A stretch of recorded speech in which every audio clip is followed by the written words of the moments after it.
So check it out, this is the brand new DJI Flip. So is this any good, and where does this sit in between the Mini 4 Pro, the DJI Neo, and the Mini 4K? So the Flip has a 1/1.3-inch CMOS sensor with a fixed aperture of f1.7 equivalent to a 24mm lens. We also have photo options like panorama, single shots, exposure brackets, burst, and also timed shots. As for video mode, we have normal videos at 4K HDR up to 60 FPS and vertical videos at 2.7K up to 30 FPS. And we also have 4K 100 FPS slow motion, which is crazy. And also two color profiles. We have normal, and we also have D-Log M 10 bits, including dual native ISO at 100 and 400. However, the 4K 100 FPS slow motion on the Flip is only available when you use a dedicated RC remote controller like the RC2 or the RC-N3 controller, which I will come to in a sec. Now, when it comes to features, we also have the same quick shots as we have on the DJI Neo, and of course the Mini 4 Pro here, along with the master shots. We have cruise control, follow mode, direction track, spotlight. We also have a point of interest, as well as a front-facing avoidance system here, or a 3D infrared sensing system, which adds that extra protection when you're out flying in tight places. But if these specs sounds familiar, well, it's because it's almost the identical specs of what you find with the Mini 4 Pro. However, this can also be used without a controller, just like the DJI Neo here, which was released a few months ago. And just to put things into perspective, here's a side-by-side tracking shot with the Mini 4 Pro, the DJI Neo, and the new DJI Flip, including the actual sound and noise coming from each of these drones.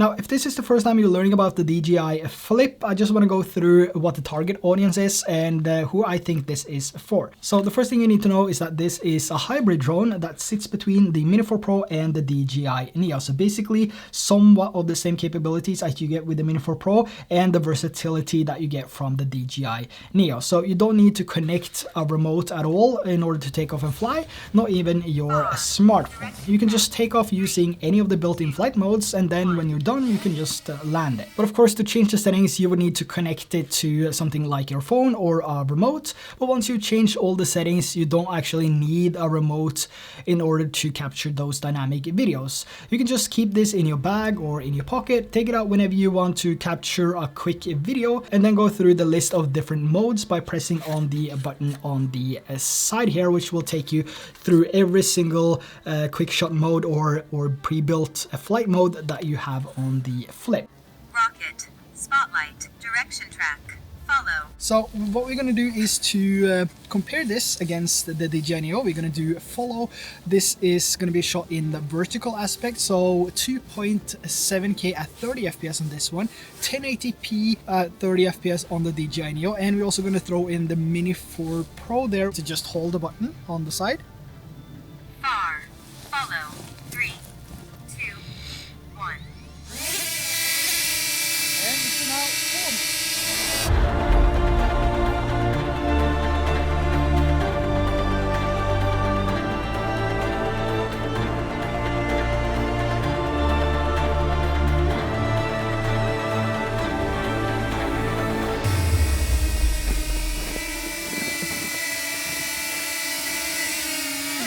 And now we're going to test the DJI Neo here. We're going to walk the same path here. 1.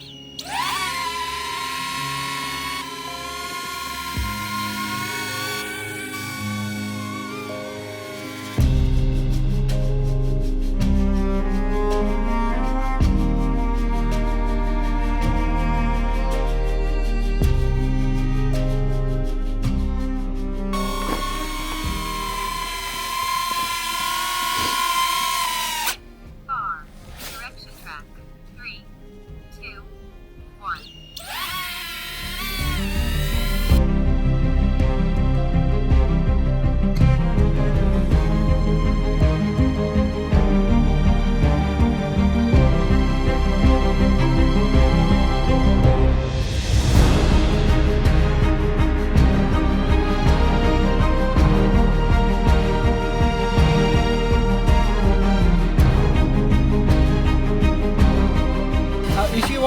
direction track to stop, you basically just stand still for 3 seconds and the drone will come towards you.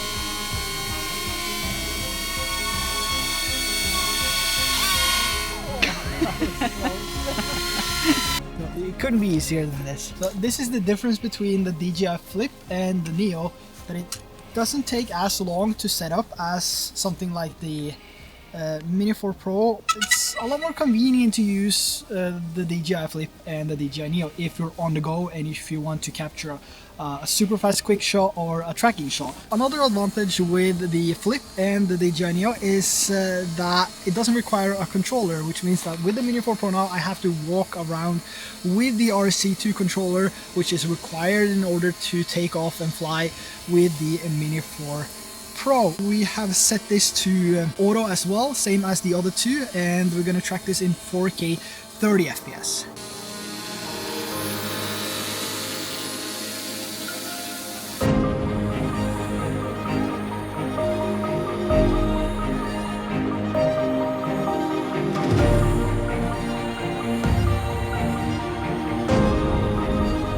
Same as the DJI Flip and the Neo, this can also do that direction track or track you from the front. So let's see how that does compared to the Flip and the DJI Neo, basically to find out which has the smoothest possible tracking.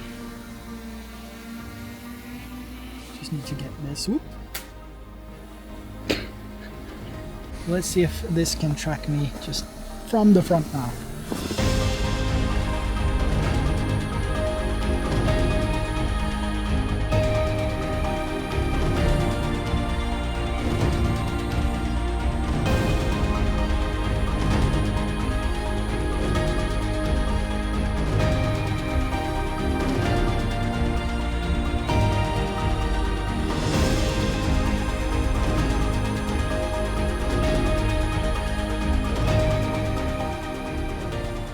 Now doing an audio test here with the DJI Flip, I'm using the DJI Mini now as my audio source. Also using my iPhone here to monitor how this is tracking, using follow mode now, but mainly this is the audio coming from the DJI Mini. And this is the audio coming from my iPhone 13 Pro Max, and the video is coming from the Flip, still shooting in 4K 30 FPS, and yeah, 10-bit D-Log M color profile, which is just amazing on a drone like this.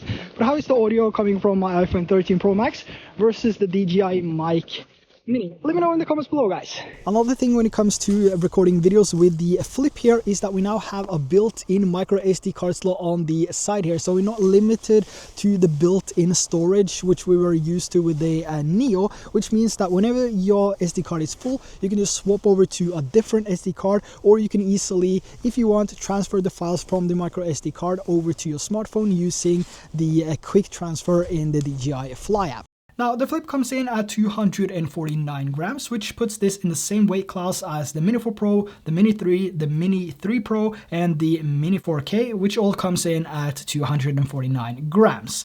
As for design, we now have a foldable design here. So the way that this works is that you basically start by taking off the gimbal guard, and once you unfold the arms here, it will automatically turn on.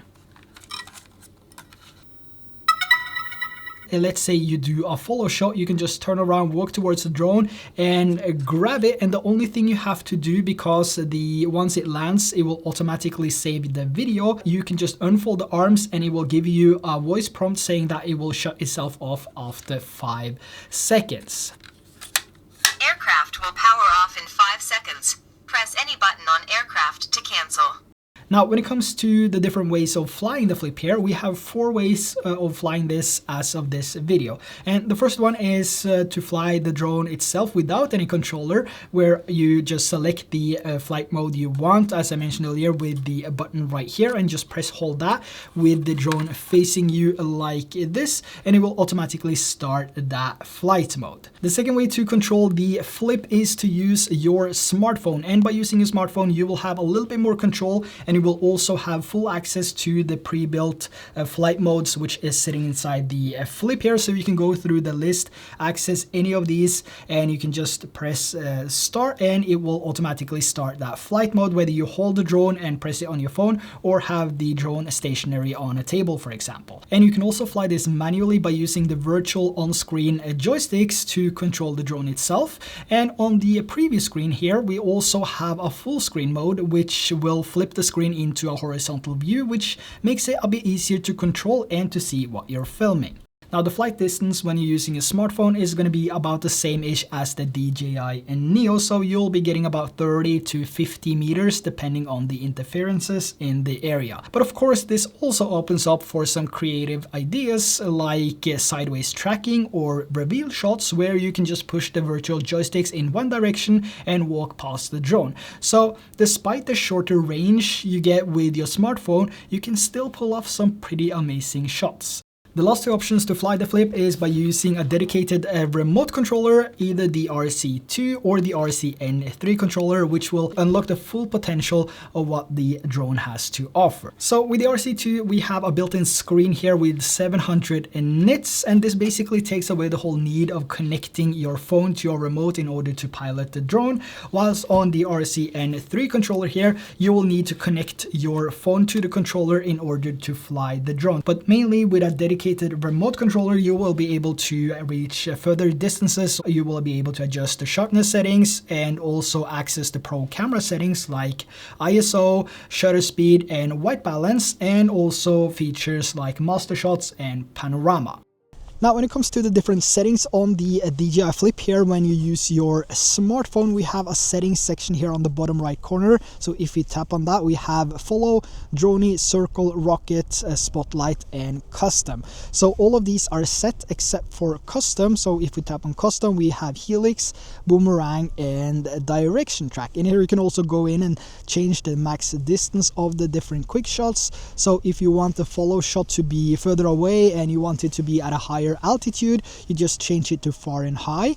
And the same thing with the rocket, for example, you can change this from 4 meters up to 20 meters, and you can also decide whether or not you want this to rotate as it rises. And if we move over to the others here where it says camera settings, we can change between 1080p 4K and 1080p vertical, 2.7K vertical. And underneath here you can see that we have D-Log available on the smartphone, flying the DJI Flip without a remote controller, which is huge if you want to color grade your footage. And the videos coming straight out of the quick shots, even though they are in auto mode, looks pretty good in my opinion. Just take a look at these different shots here.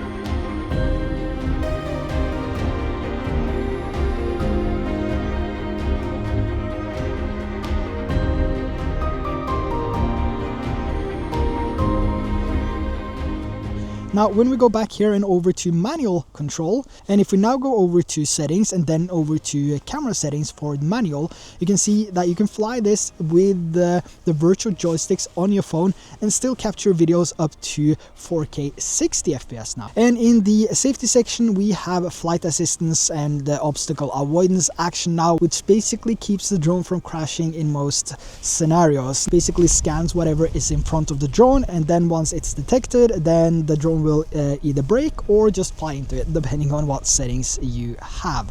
Now, if you want to use voice commands with the DJI Flip, how it works is that you basically turn it on and you have different options here like recording and follow and safety. And to start it, you basically say the command, hey fly, follow. Follow. 3, 2, 1. Now, if I want the drone to stop, for example, I can say, hey fly, stop. Got it. And if I want the drone to follow me again, I can also say, hey fly, Here. follow. Follow.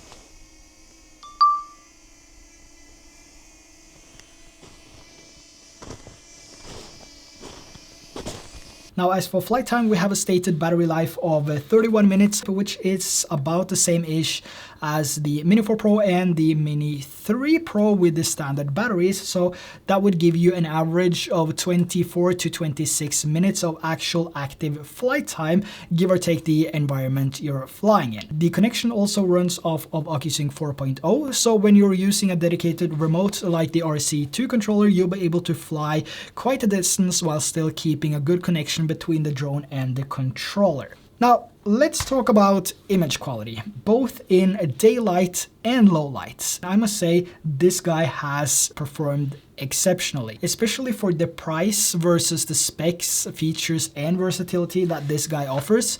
This standalone drone costs about $439 or 449 euros, and the Fly More combo with 2 extra batteries, a charging hub, the RC2 controller here, and a shoulder bag retails for $779 or 809 euros. So that puts this in between the Mini 4 Pro and the Mini 3, I will say, but with the added versatility and ease of use that comes from the DJI Neo. Now, when it comes to low light videos and photos, even though this does not have a dedicated low light mode that we see with the DJI Mini 4 Pro, this looks quite impressive if you ask me. So I decided to skip the Mini 4 Pro this time on New Year's Eve just to see how this would perform when capturing the fireworks and how stable it was in the air and how long I was able to stay in the air for this show that lasted 25 minutes. For these shots, I also captured everything in D-Log M10-bit and also used the RC2 controller here and added my own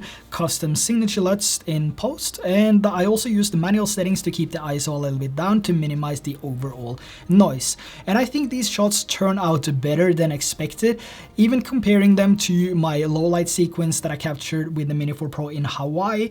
There is, this guy has some really impressive low light capabilities despite not having a low light feature. And even though these shots are in a completely different scenario, one is here at winter and the other one is in Hawaii with the Mini 4 Pro, it kind of gives you the idea of how the Flip can perform in low light. I also captured some photos in 48 megapixels in the 4x3 aspect in both JPEG and RAW.